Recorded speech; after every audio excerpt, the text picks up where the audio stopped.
ನಮಸ್ಕಾರ ಹುಡುಗಿಯರೇ, ಎಲ್ಲ ಹುಡುಗಿಯರೇ, ಎಲ್ಲ ಹುಡುಗಿಯರಲ್ಲ, ಕೆಲವು ಹುಡುಗಿಯರು.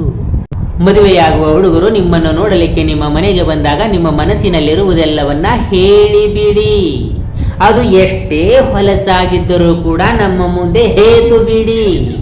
ನಾವು ಬೇಜಾರಾಗುವುದಿಲ್ಲ.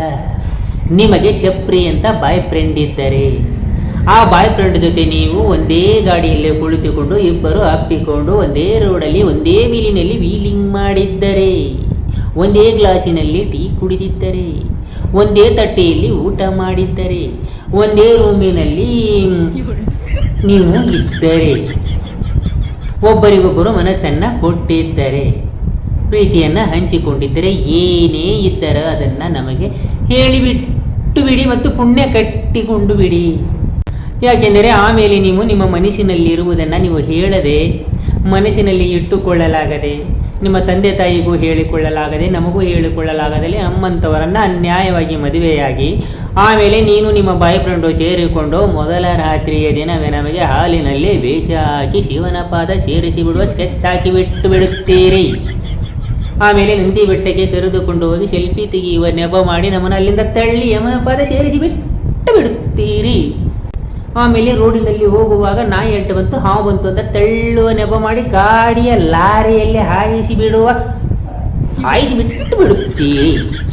ಅಂತಹ ಗನಂದಕಾರ್ಯ ಕೆಲಸಗಳ ಆಗುವ ಬದಲು ನೀವು ನಿಮ್ಮ ಏನೇ ಸಮಸ್ಯೆಗಳಿದ್ದರೂ ನಮಗೆ ಬಂದಾಗ ಸೈಲೆಂಟಾಗಿ ಸೈಡಿಗೆ ಕರೆದು ಹೇಳಿ ಬಿಟ್ಟರೆ ನಾವು ನಿಮ್ಮ ತಂದೆ ತಾಯಿ ಮುಂದೆ ಅದನ್ನು ಹೇಳುವುದಿಲ್ಲ. ಬದುಕಿತು ಬಡಜೀವ ಎಂದುಕೊಂಡು ನಾವು ಬಂದು ನಿಮ್ಮ ತಂದೆ ತಾಯಿ ಎದುರಿಗೆ, ತಂದೆ ತಾಯಿಂದ್ರೇ ನಾನೇ ಸರಿಯಿಲ್ಲ, ನಾನೇ ಪಿಔಟ್ ನನ್ನ ಮಗ, ಕುಡಿದು ಕೆಂಗೇರಿ ಮೋರಿಯಲ್ಲಿ ಬಿದ್ದರೆ ಮತ್ತೆ ನಾನು ಸಿದಾ ಹೇಳುವುದು ಶೃಂಗೇರಿಯಲ್ಲಿ ಅಂತ ಹೇಳಿ ನಮ್ಮನ್ನು ನಾವೇ ಅವಮಾನ ಮಾಡಿಕೊಂಡು ಬಂದು ಬಿಟ್ಟು ಬಿಡುತ್ತೇವೆ.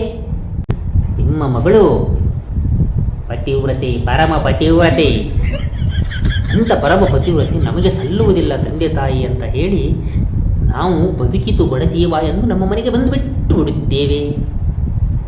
ಹಾಗಾಗಿ ಯಾವುದೇ ಹುಡುಗಿಯರಾಗಿರಲಿ, ನಿಮ್ಮ ಮನಸ್ಸಿನಲ್ಲಿ ಪ್ರಿಯತಮನಿದ್ದರೆ, ಪ್ರಿಯಕರನಿದ್ದರೆ ಹುಡುಗನಿಗೆ ಒಂದು ಮಾತು ಹೇಳಿಬಿಡಿ. ಯಾಕಂದರೆ ನಾವು ಬದುಕಬೇಕನ್ನೋ ಆಸೆ ಕಟ್ಟಿಕೊಂಡವರು ನಿಮ್ಮಿಬ್ಬರ ತೀಟೆ ಸಲುವಾಗಿ ನಮ್ಮ ಜೀವ ಮೀಟಿ ಮೇಲಕ್ಕೆ ಕಳಿಸುವುದು ಶುಭವಲ್ಲ, ಶುಭಕರವಲ್ಲ, ಶುಭಮಸ್ತು ಅಲ್ಲ.